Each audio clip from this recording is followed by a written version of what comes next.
Hi, this is Driving with the Miles. I'm a state certified instructor. I teach teens and adults. I've been doing driver's ed about 21 years. I teach in North America. So what I want to talk about today is starting your vehicle in the wintertime. This is our first snowfall. And then I'm going to talk about hand placement on the steering wheel to help all drivers, particularly beginning drivers. So let's go ahead and get it. I'm in the vehicle now. I haven't even started it yet. So the first thing you want to do once you get into your vehicle, you want to put your seatbelt on, right? Safety first. So your seatbelt's on. I've done a walk around the vehicle. There's nothing on the ground, nothing leaking, nothing that could puncture the tires. So I'm gonna go ahead and put my foot on the brake, make sure the car's in park, and then I'm gonna start it. So the car is starting. You can tell the motor's cold.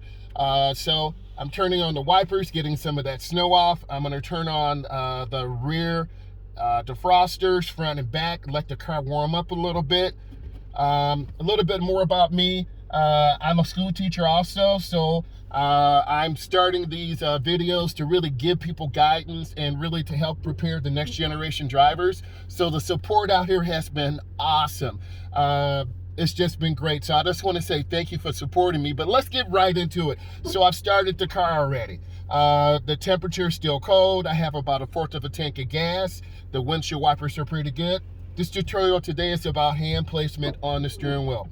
So I've done some research. We know most cars have airbags in the middle. You don't want to drive with your thumbs on the airbag. So 9 and 3 or 10 and 2. I've done some research about this. Everyone has a different opinion.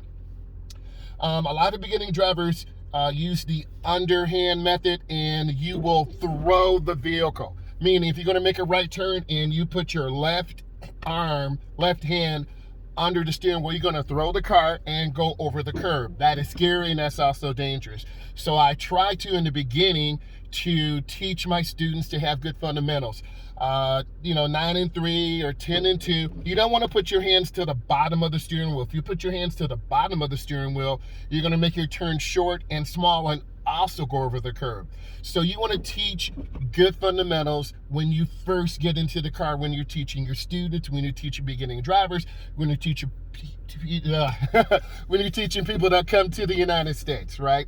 Those fundamentals are important. On your DMV test or road test, they're going to look for you to turn hand over hand into the turn, and once your car is out of the turn, you want to turn out hand over hand. That is really important.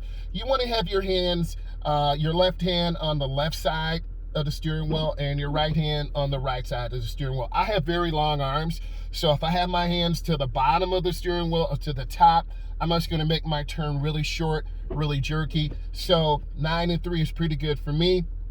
You don't want to put your right hand underneath the steering wheel and throw it, because you'll make a really short turn and lose control of your vehicle. Those things are really important. You don't want to palm the steering wheel, because you could lose control of the car also. So a lot of beginning drivers want to get a little bit lazy, they want to kind of relax a little bit. So I teach them to have their hands at 9 and 3 or 10 and 2.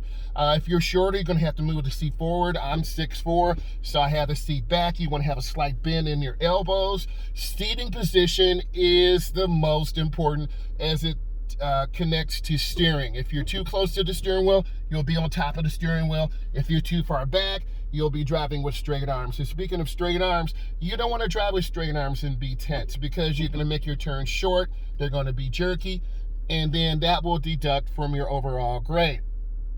So when you're driving, you want to have a nice relaxed grip. You want to have your thumbs up.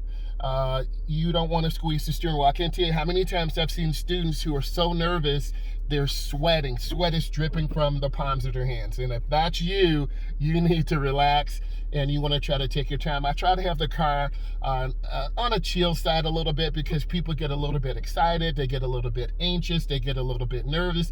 If the car is too warm, we're going to fall asleep in the car. So I definitely have the car prepped, ready to go, gas in the car for my students. I show them how to adjust the seat. And if I could give you one tip today or 2 tips today, adjust your seat properly. Have good hand placement on the steering wheel. That is really important. Don't grip that steering wheel. So let's review. I'm a state certified instructor. I need you to subscribe to my channel, Driving with the Miles. I need you to leave comments. I just want to say thank you for all that you've done for me and support me, and God bless you. Thank you.